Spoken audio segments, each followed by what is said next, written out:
J'ai entendu le lustre avant d'entendre sa voix.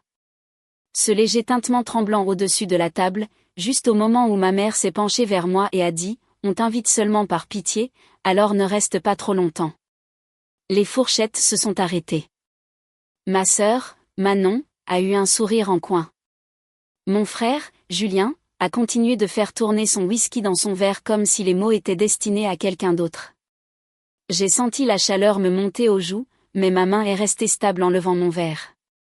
J'ai souri, pris une petite gorgée, et je me suis levée. Personne ne m'a arrêté. Personne n'a même levé les yeux.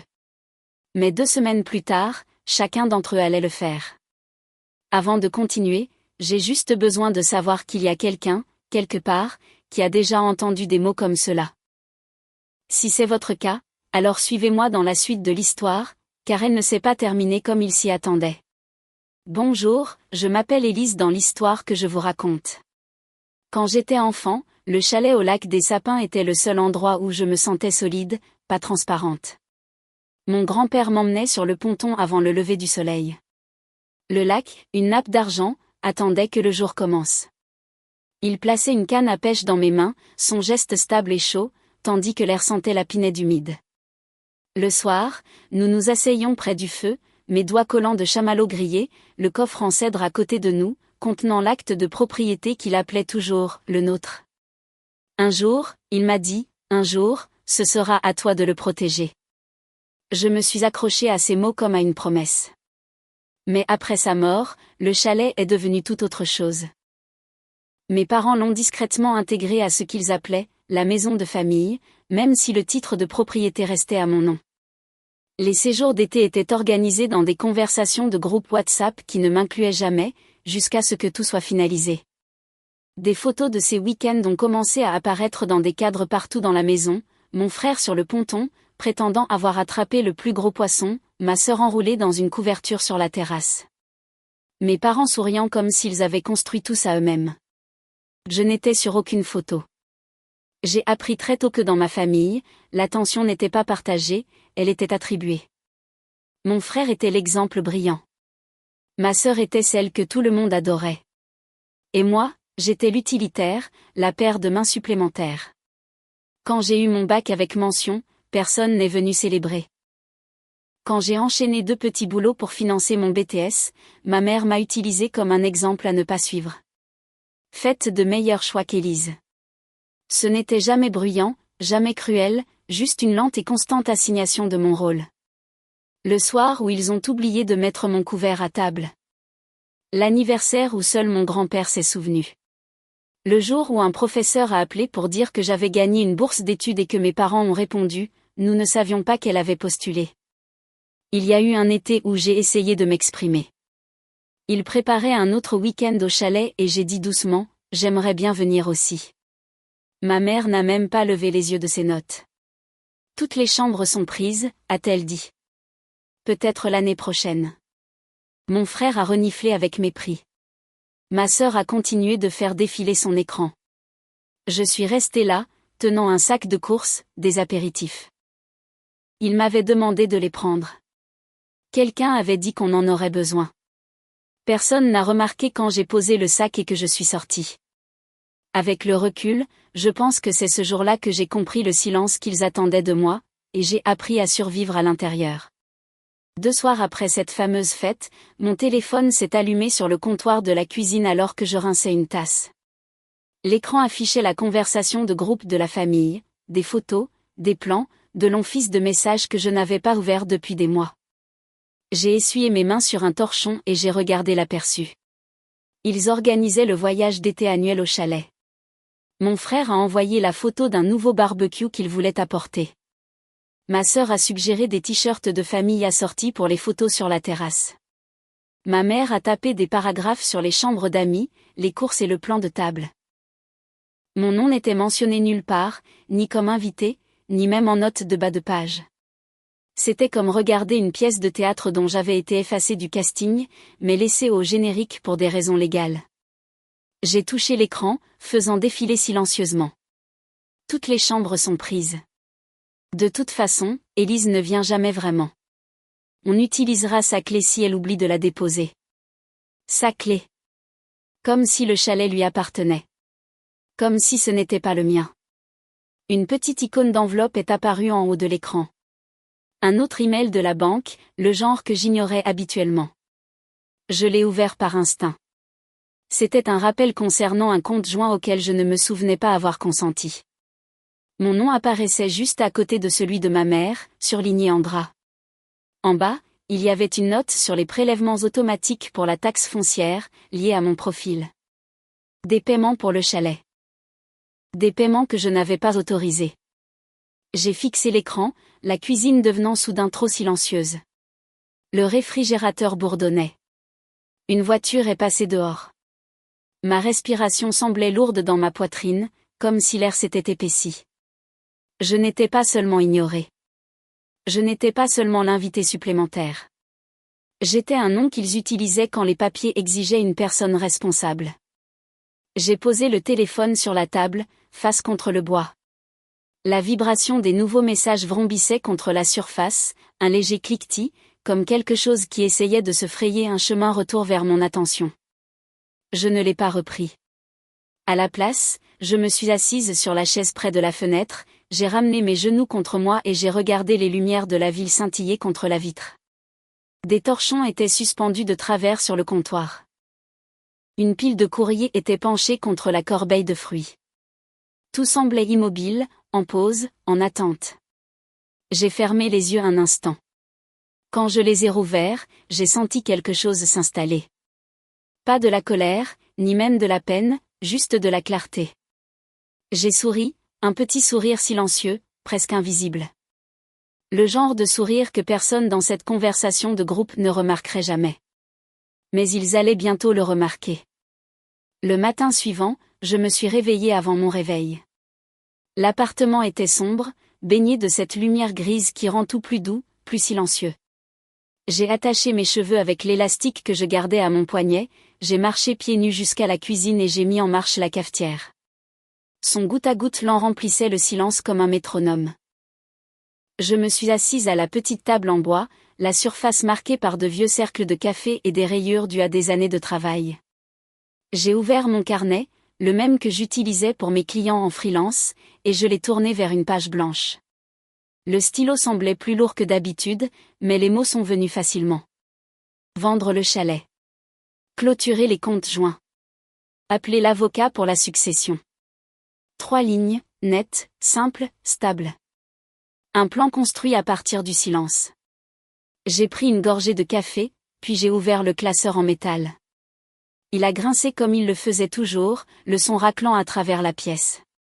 À l'intérieur se trouvaient des années de documents, de vieux relevés bancaires, des avis d'imposition, des factures, des choses que la plupart des gens auraient jetées. Je gardais tout. Ce n'était pas par sentimentalisme. C'était de la survie. Vers le fond, enveloppé dans une vieille enveloppe, j'ai trouvé l'acte de propriété du chalet. Le papier était légèrement jauni, sentant encore faiblement le cèdre du coffre de mon grand-père. Je l'ai posé soigneusement sur la table, lissant les bords avec la paume de ma main. À 7h14, j'ai appelé Marc. Il a répondu d'une voix fatiguée, s'éclaircissant la gorge. « Élise, tout va bien ? Je dois vendre le chalet, ai-je dit. Sans hésitation, calmement, efficacement. Il y a eu une pause assez longue pour que je puisse l'imaginer se redresser, se réveiller complètement. Celui du lac des sapins, celui de tes grands-parents ? Oui. Je pensais que tes parents s'en servaient. C'est le cas, ai-je répondu, mais ils n'en sont pas propriétaires. Une autre pause. Un changement. Le genre de moment où quelqu'un réalise que le sol sous ses pieds n'est pas ce qu'il croyait. D'accord, a-t-il dit lentement. Envoie-moi tout ce que tu as. Je préparerai les documents. Nous avons raccroché. J'ai scanné l'acte page par page, le doux bourdonnement du scanner remplissant la cuisine. J'ai envoyé les fichiers à Marc avec un court message, puis je suis passé au point suivant sur ma liste, les comptes joints. Je me suis connecté au portail de la banque. La lumière bleu-blanc de l'écran d'ordinateur éclairait mon visage. Mon nom apparaissait à des endroits où je ne m'y attendais pas, co-emprunteur sur un vieux compte courant, secondaire sur une ligne de crédit, rattachés aux prélèvements automatiques pour la taxe foncière du chalet. J'ai cliqué sur chacun d'eux, lisant les petits caractères, les dates, les signatures. Certains remontaient à des années. Clôturer le compte. Retirer mon nom. Désactiver le prélèvement automatique. Chaque action produisait un léger clic, comme des dominos lointains. Je prenais des notes au fur et à mesure, marquant les confirmations avec de petites coches dans le carnet. À un moment, mon téléphone a vibré avec un texto de ma sœur. Maman prépare le voyage. Tu viens ou pas? J'ai laissé le message disparaître de l'écran sans l'ouvrir. À midi, j'avais clôturé 4 comptes, je m'étais retiré de 3 autres et j'avais annulé chaque paiement automatique lié à mon nom. Le silence dans l'appartement semblait différent maintenant. Pas vide, mais intentionnel, contrôlé. Ensuite, j'ai rédigé un email à Maître Dubois, l'avocat de mes parents en droit de la famille. Je l'ai gardé bref, formel. Bonjour, j'aimerais examiner tous les documents relatifs à la succession familiale et m'assurer que mes droits sont correctement représentés. Veuillez m'indiquer vos disponibilités. Cordialement, Élise. Je l'ai relu 2 fois, puis j'ai cliqué sur envoyer. Une autre vibration de mon téléphone. Cette fois, une alerte de messagerie vocale. Probablement ma mère, bien qu'elle ne m'ait pas appelé directement depuis des semaines. Je ne l'ai pas écoutée. Pas encore. À la place, j'ai nettoyé la table, empilant les papiers en une seule pile organisée. Je les ai glissés dans un dossier et les posés sur le comptoir. L'appartement semblait plus net, comme si les contours des choses étaient devenus plus précis.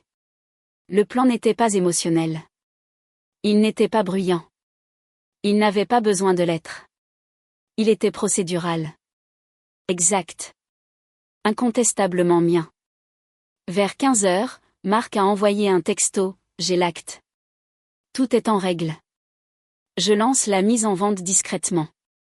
Je t'enverrai des nouvelles dès que des offres arriveront. J'ai répondu par un simple « merci ». Alors que l'après-midi s'estompait, je me suis assise près de la fenêtre avec une nouvelle tasse de café. La ville bougeait en dessous de moi, les voitures, les voix, le vent poussant contre la vitre. Je regardais tout cela avec une quiétude que je n'avais pas ressentie depuis des années. Ils avaient passé si longtemps à me traiter comme un nom qu'ils pouvaient utiliser, un espace qu'ils pouvaient remplir, une signature qu'ils pouvaient emprunter. J'avais joué le jeu. J'étais restée silencieuse. Mais cette fois, le silence m'appartenait. J'ai fermé mon carnet, j'ai posé mon stylo dessus, et j'ai pris une lente et profonde respiration. Cette fois, je n'allais pas réparer ce qu'ils avaient cassé. 2 semaines se sont écoulées avant que quoi que ce soit ne se passe. Assez longtemps pour que le silence s'installe dans mon appartement comme une seconde couche de peinture. Je travaillais, je préparais des repas simples, je répondais aux emails et je regardais la ville bouger par ma fenêtre. Rien de dramatique, juste le temps qui passe comme il le fait toujours, tranquillement, jusqu'à ce que quelque chose se brise. La première fissure est apparue tôt un matin. Je pliais du linge quand mon téléphone a vibré avec un message de Marc. Une offre est arrivée. Acheteur content, signature rapide. Les fonds seront transférés directement sur ton compte. J'ai lu les mots 2 fois, non par incrédulité, mais parce qu'ils semblaient étrangement distants, comme si je lisais la vie de quelqu'un d'autre. J'ai répondu par un seul mot, approuvé, et j'ai mis le téléphone de côté. À midi, le chalet était vendu. Je ne l'ai dit à personne, mais ils l'ont découvert quand même. Ce soir-là, ma sœur a envoyé une rafale de messages dans le groupe familial. Ils arrivaient vite, comme si elle tapait en faisant les 100 pas, quelqu'un a changé le code de la serrure du chalet? Maman panique. Papa dit que le panneau de l'agence immobilière n'était pas là la semaine dernière. Élise, qu'est-ce que tu as fait? Je n'ai pas ouvert la conversation. J'ai juste regardé les aperçus s'empiler sur mon écran de verrouillage, chacun plus frénétique que le précédent. 1 heure plus tard, ma mère a appelé. 3 fois. Puis elle est passée à la messagerie vocale. Élise, ce n'est pas drôle. Rappelle-moi immédiatement. Puis un autre, tu n'avais pas le droit. Ce n'est pas seulement ta décision. Appelle-moi maintenant. Et un autre, la voix brisée, Élise, s'il te plaît, Tu me fais peur. Rappelle-moi. Je ne l'ai pas fait. À la place, je suis restée assise à la table de la cuisine, sirotant un café tiède, regardant le compteur de messages vocaux grimper comme un chronomètre. Pour la première fois, leur panique n'était pas quelque chose qu'ils pouvaient cacher derrière des mots polis ou des tons contrôlés. Elle était brute, inégale, honnête. Puis sont venus les relevés de compte. Ma mère a envoyé une photo par texto, floue, penchée, mais je pouvais encore distinguer les notifications en rouge. Compte joint clôturé. Ligne de crédit suspendue. Échec du prélèvement de la taxe foncière. Signature secondaire supprimée. Elle n'a pas envoyé de message avec la photo. Elle n'en avait pas besoin. L'image disait tout. Quelques minutes plus tard, mon frère a appelé. Puis encore, et encore. J'ai laissé chaque sonnerie s'évanouir dans la pièce comme une alarme lointaine. Finalement, il a envoyé un seul message. Qu'est-ce qui se passe, bordel? J'ai posé le téléphone face contre table. La vibration cliquetait légèrement contre le bois. L'appartement semblait plus petit, plus étroit, comme si l'air s'était épaissi.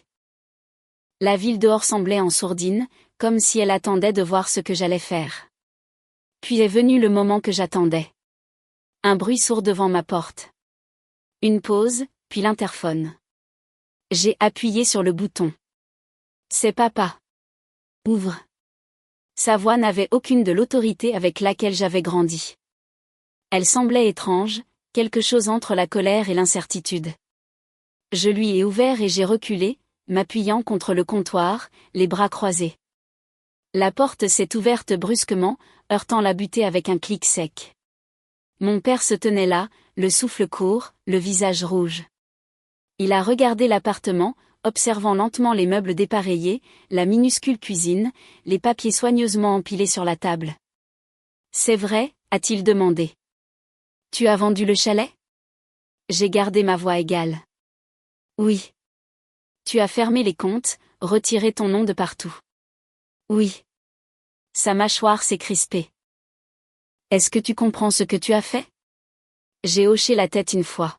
« Parfaitement. » Il a expiré longuement, un souffle tremblant, comme quelqu'un qui réalise qu'une porte a été fermée de l'autre côté. « D'accord, » a-t-il dit doucement. « Tu as fait passer ton message. » Je me suis redressée.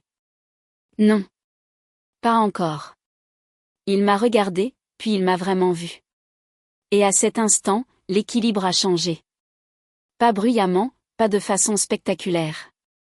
Juste une inclinaison silencieuse, indéniable. Une petite enveloppe était posée sur le comptoir à côté de moi. La lettre de Marc. Je l'ai glissée vers lui. Une lettre d'avocat est en route, ai-je dit. Tu devrais la lire. Son expression n'a pas changé, mais quelque chose dans sa posture s'est affaissé, comme une structure perdant une poutre maîtresse. Il n'a pas discuté. Il n'a pas crié. Il s'est juste retourné, a ouvert la porte, et est sorti. Et pour la première fois depuis des années, le silence qu'il a laissé derrière lui m'appartenait. Le matin après le départ de mon père, l'appartement semblait inhabituellement lumineux. La lumière du soleil filtrait à travers les rideaux fins en bandes obliques silencieuses, atterrissant sur la table où le reste des papiers reposait encore en une pile nette. La pièce était calme, à l'exception du faible bourdonnement du réfrigérateur et du goutte-à-goutte doux de la cafetière terminant son cycle. Je bougeais lentement, presque prudemment, comme si l'air avait un nouveau poids. J'ai versé du café dans ma tasse ébréchée, j'ai enroulé mes deux mains autour et je suis restée près de la fenêtre. La ville bougeait en dessous, des voitures qui s'inséraient dans le trafic, des gens qui traversaient les rues. Un chien tirant son maître vers le parc. Des choses ordinaires, stables, des choses qui n'avaient pas besoin de ma permission ou de ma présence. Mon téléphone a vibré sur le comptoir. Un aperçu de message est apparu. Maman veut s'excuser. On peut parler? Puis un autre. On ne savait pas que ça allait si mal. Réponds s'il te plaît. Je n'ai pas touché le téléphone. J'ai laissé l'écran s'assombrir de lui-même, l'appartement retournant à son doux silence. Je me suis assise à la table, traçant le bord de ma tasse avec un doigt. Le dossier de documents était maintenant fermé, l'acte de propriété du chalet ne m'appartenait plus. Les comptes étaient détachés de mon nom, la lettre de l'avocat déjà en cours d'acheminement. Ces choses n'étaient plus des symboles. C'étaient des décisions finalisées. Pour la première fois depuis longtemps, je ne me sentais pas suspendu entre l'obligation et le ressentiment. Je me sentais ancré, comme quelqu'un qui se tient sur son propre perron après une tempête, entendant le monde respirer à nouveau. Un flash de mémoire est revenu, le chalet au crépuscule, le lac devenant cuivré alors que le soleil tombait derrière les arbres. La voix de mon grand-père, basse et stable, me disant de protéger ce qui était à moi. J'avais essayé d'honorer cela pendant des années. Finalement, le protéger ne signifiait pas s'y accrocher. Cela signifiait abandonner l'endroit auquel j'avais appartenu, mais qui n'était plus le mien. J'ai fermé les yeux un instant et j'ai inspiré lentement. L'air sentait le café, le vieux bois et la lumière du matin réchauffant le sol. Quand j'ai rouvert les yeux, tout semblait clair. Ni plus léger, ni plus lourd, juste honnête. Le silence dans la pièce n'était pas celui qu'il m'avait imposé. C'était celui que j'avais choisi. Je ne les ai pas rayés de ma vie. J'ai simplement arrêté de signer de mon nom en bas de leur chaos. Certaines fins ne claquent pas comme une porte. Elles se déposent, comme la poussière après une longue respiration. Comme une porte qui se referme doucement d'elle-même. Et si vous avez déjà repris possession de votre silence, ne serait-ce qu'une fois, vous savez le son que cela fait. Ce n'est pas bruyant. Ce n'est pas en colère. C'est le doux clic d'une vie qui vous appartient enfin. Si vous avez vécu quelque chose de semblable, faites entendre votre voix. Partagez ce qui est resté silencieux le plus longtemps. Votre histoire pourrait être le rappel dont quelqu'un d'autre a besoin pour se choisir.